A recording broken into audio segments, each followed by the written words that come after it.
Hello friends, आज हम लोग बीपीएससी के करेंट अफेयर से रिलेटेड एक सीरीज़ लेकर आए हैं। आशा करता हूं कि आप लोग को ये सीरीज़ पसंद आएगी।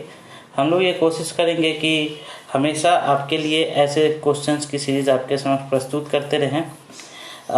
दोस्तों, एक बात और बताना मैं चाहूँगा कि ये जो सीरीज़ है, इस सीरीज़ के अंतर्गत हमने जो क्वेश्चंस दिया है, ये क्वेश्चंस थोड़ा सा रिस्पेक्टिवली और जो क्वेश्चंस आते हैं उससे थोड़ा सा टफ है, बट इसलिए दिया गया है कि एक क्वेश्चन के अंदर आपको जितने भी टॉपिक्स हैं वो सारे के सारे टॉपिक्स क्या हो जाएं, क्लियर हो जाएं। ठीक है, तो स्टार्ट करते हैं फ्रेंड्स फर्स्ट क्वेश्चन के साथ।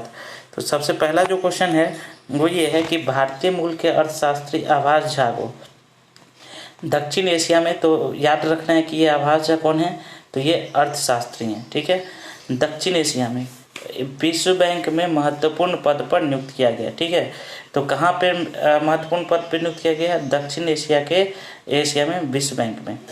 आभास झा को कौन सी जिम्मेदारी सौंपी गई है, ऐसा ये क्वेश्चन पूछ रहा है। ठीक है, तो समझते हैं थोड़ा सा कि ऑप्शन इसके पढ़ते हैं। तो सबसे पहला जो ऑप्शन है कि कोविड-19 से निपटने के लिए प्रबंधन की। ठीक है, दूसरा ऑप्शन है विश्व भर में प्रवासी मजदूरों की सहायता की। आप देख रहे हैं कि ये सारे टॉपिक जो है काफ़ी ट्रेंडिंग है, काफ़ी ज़्यादा न्यूज़ में चल रहे हैं, तो ऐसे ऑप्शंस हम लोगों ने इसमें रखे हैं। ठीक है, थर्ड है जलवायु परिवर्तन और आपदा प्रबंधन की। फोर्थ है कोरोना वायरस से प्रभावित कर्जदारों को क्विक लोन मुहैया कराने की। और फिफ्थ जो ऑप्शन है वो है कि इनमें से कोई नहीं और इनमें से एक से अधिक। तो देखिए फ्रेंड्स, पहला जो है वो भी गलत है, क्योंकि ये जो नियुक्त किया गया है इनको नियुक्त किया गया है जो जलवायु परिवर्तन और आपदा प्रबंधन से संबंधित जो भी वर्क है उसको इनको प्रदान किया गया है। दोस्तों, आपको पता होगा कि हाल ही में एक तूफान आया था, अम्फान तूफान, और उसी समय इन्हें जो है ना ये जिम्मेदारी क्या की गई है, सौंपी गई है। ठीक है, तो इसका जो आंसर होगा आंसर होगा आपको जलवायु परिवर्तन और आपदा प्रबंधन की इनको जिम्मेदारी सौंपी गई है। ठीक है, चलिए दूसरे क्वेश्चन की ओर चलते हैं। दूसरा क्वेश्चन ये बोल रहा है कि भारत जो है वो दुनिया में पीपी किट जो है इसका दूसरा सबसे बड़ा उत्पादक हो गया। ठीक है, ये पहला फैक्ट तो ये याद रखना है कि भारत जो है वो कौन सा नंबर का सबसे बड़ा उत्पादक है, तो दूसरा नंबर का सबसे बड़ा उत्पादक हो गया है। ठीक है, अब पूछ रहा है कि इस संदर्भ में कौन कौन से कथन सत्य हैं, इसकी चर्चा करनी है। ठीक है, तो पहला, भारत अब केवल चीन से पीछे है। ठीक है, तो पहला ऑप्शन करेक्ट है, भारत अब चीन के पीछे है। सबसे बड़ा उत्पादक जो है पीपी किट का वो कौन है, चाइना है, और दूसरा जो सबसे बड़ा उत्पादक है वो कौन है, भारत है। ठीक है, नेक्स्ट जो बोल रहा है वो ये बोल रहा है कि कोरोना संक्रमित लोगों के इलाज कराने वाले डॉक्टर और नर्स पीपी किट का इस्तेमाल करते हैं। तो ये भी करेक्ट है कि जो भी डॉक्टर्स होते हैं जो कि कोरोना संक्रमित लोगों का इलाज करते हैं और नर्सेज होती हैं वो पीपी किट का इस्तेमाल वो लोग करते हैं। ठीक है, तीसरा जो स्टेटमेंट है, तो पहला स्टेटमेंट जो था आपका वो स्टेटमेंट क्या था, वो करेक्ट था। पहला स्टेटमेंट क्या था कि भारत केवल चीन से पीछे रह गया, तो राइट, और ये वाला जो स्टेटमेंट था ये भी करेक्ट है। तीसरा, भारत ने केवल 2 महीने में ये उपलब्धि हासिल की है। तो देखिए दोस्तों, जो भी फैक्ट मैं बता रहा हूँ आप देखते चलिएगा, तो ये भी करेक्ट है। भारत जो है केवल 2 महीने में ना ये पीपी किट का जो दूसरा सबसे बड़ा उत्पादक बन गया है। तो ये जो है ना ये आपका ऑप्शन भी बिल्कुल करेक्ट है। फोर्थ जो ऑप्शन बोल रहा है वो बोल रहा है कि भारत पीपी का दूसरा सर्वाधिक उत्पादन कर, ठीक है, कोरोना की चुनौती को अवसर में बदला। अब इसको समझते हैं।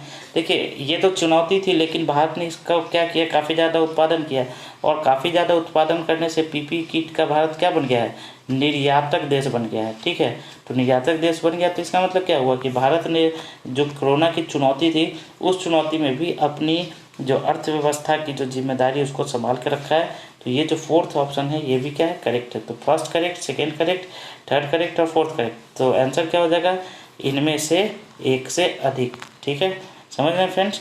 नेक्स्ट क्वेश्चन की ओर बढ़ते हैं। तो जो नेक्स्ट क्वेश्चन है, हाल ही में न्यूज़ में रहा रीस्टार्ट। ठीक है, सब देखिएगा, हाल ही में न्यूज़ में रहा रीस्टार्ट जो है वो क्या है। तो ऑप्शंस क्या क्या बोल रहे हैं सो देखिएगा।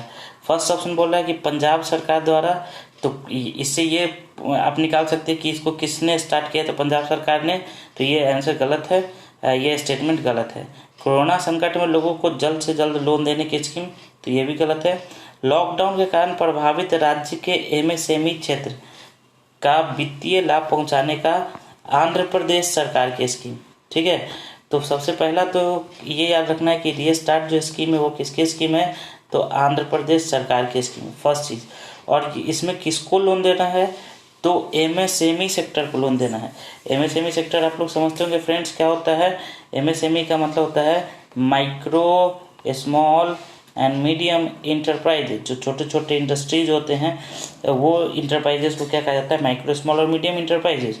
तो ये जो लॉकडाउन के कारण जो प्रभावित राज्य के एमएसएमई सेक्टर हैं उनको, क्योंकि सबसे ज़्यादा जो प्रभावित हो रहे हैं वो तो लोग, और तो लोग प्रभावित हो ही रहे हैं, लेकिन जो एमएसएमई सेक्टर्स हैं वो उनका ही तो पूरी तरीके से काफ़ी ज़्यादा नुकसान हो गया है। तो उनको जब तक वित्तीय सहायता नहीं पहुंचाया जाएगा तब तक फिर से ये सेक्टर जो है ना उठ के नहीं खड़ा होगा। इसलिए आंध्र प्रदेश सरकार ने इसे स्टार्ट किया है। और क्यों स्टार्ट किया है, तो एमएसएमई सेक्टर को लोन देने के लिए, ये वित्तीय सहायता पहुंचाने के लिए ये प्रोग्राम उन्होंने स्टार्ट किया है। तो आई थिंक आप लोग को ये फैक्ट जो हैं वो याद हो रहे होंगे और समझ में भी आ रहा होगा।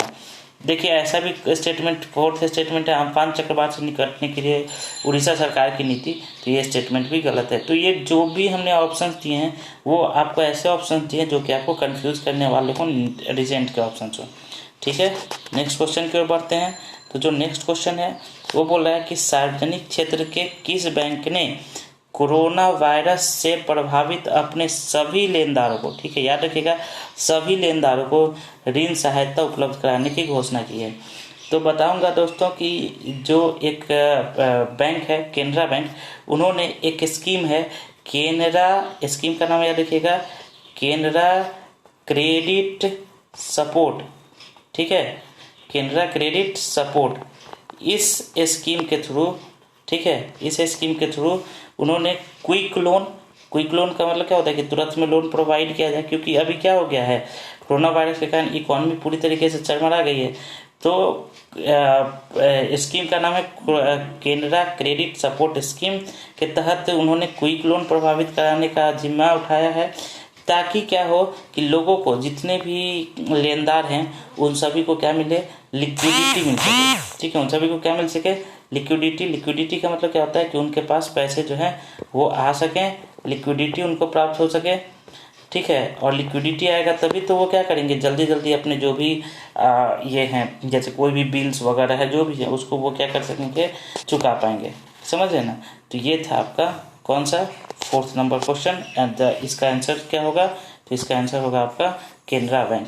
ठीक है, बढ़ते आगे फिफ्थ क्वेश्चन की ओर। फिफ्थ क्वेश्चन है, हाल ही में चर्चा में रही ओपन स्काई संधि। ठीक है, ओपन स्काई संधि काफ़ी इंपॉर्टेंट है, के बारे में क्या शब्द है। तो देखिए ओपन स्काई संधि है क्या। ओपन स्काई संधि है कि जिसके साथ कोई भी कंट्री ओपन स्काई संधि करता है, उसके प्रीमाइसेस में, उसके क्षेत्र में, उसके टेरिटरी में वो क्या कर सकते हैं, अपने विमान को ले जा सकते हैं। लेकिन क्या होना चाहिए, विमान जो होना चाहिए वो हथियार रहित होना चाहिए। तो इसके लिए एक संधि की गई थी जिसमें अमेरिका और रूस सहित लगभग 34 देशों ने एक संधि किया था। ठीक है, लेकिन हाल ही में क्या हुआ है कि अमेरिका ने रशिया के ऊपर इस संधि का अवहेलना करने का एक ये लगाया है कि रशिया ने इस संधि की अवहेलना की है, और इसके तहत वो जो है अमेरिका जो है इस संधि से बाहर हो गया है। तो अब एक एक स्टेटमेंट करके देखते हैं कि क्या क्या पूछा जा रहा है। पहला, हाल ही में अमेरिका इस संधि से बाहर हो गया है, तो स्टेटमेंट इज करेक्ट कि हाँ अमेरिका इस संधि से क्या हो गया है, बाहर हो गया है। सेकेंड स्टेटमेंट क्या है, इस संधि के तहत रूस समेत 34 देश अपने विमान को एक दूसरे के क्षेत्र में उड़ाने की अनुमति है। तो ये भी करेक्ट है कि क्या मैंने बताया कि जब संधि ऐसी हो जाती है तो वो एक दूसरे के क्षेत्र में अपने जो उड़ान है उसको कर सकते हैं। ठीक है, तीसरा स्टेटमेंट है, इस संधि के द्वारा हथियार रहित हवाई निगरानी क्षेत्र स्थापित किए गए। ठीक है, तो इस संधि के द्वारा हथियार रहित हवाई निगरानी, ठीक है, जो हवाई निगरानी होगी भी तो वो कैसी रहेगी, हथियार रहित रहेगी। तो ये भी स्टेटमेंट करेक्ट है। और चूंकि ये हथियार रहित होगा तो इससे देशों के बीच जो संबंध है वो और मजबूत होंगे, प्रगाढ़ होंगे। तो ये जो है हथियार नियंत्रण के प्रयासों में से एक है। तो ये भी स्टेटमेंट करेक्ट है। तो फर्स्ट स्टेटमेंट करेक्ट हो गया, सेकेंड स्टेटमेंट करेक्ट हो गया, थर्ड करेक्ट हो गया, फोर्थ करेक्ट हो गया। तो आंसर जो होगा वो क्या हो जाएगा, ई, यानी कि इनमें से एक से अधिक। ठीक है फ्रेंड्स, तो हमने आज 5 क्वेश्चन देखा है। जल्दी हम अगले फिर 5 क्वेश्चन के साथ आप लोग के सामने उपस्थित होंगे। तब तक हमारे चैनल को देखते रहिए, परफेक्शन है इसको सब्सक्राइब करते रहिए। Thank you.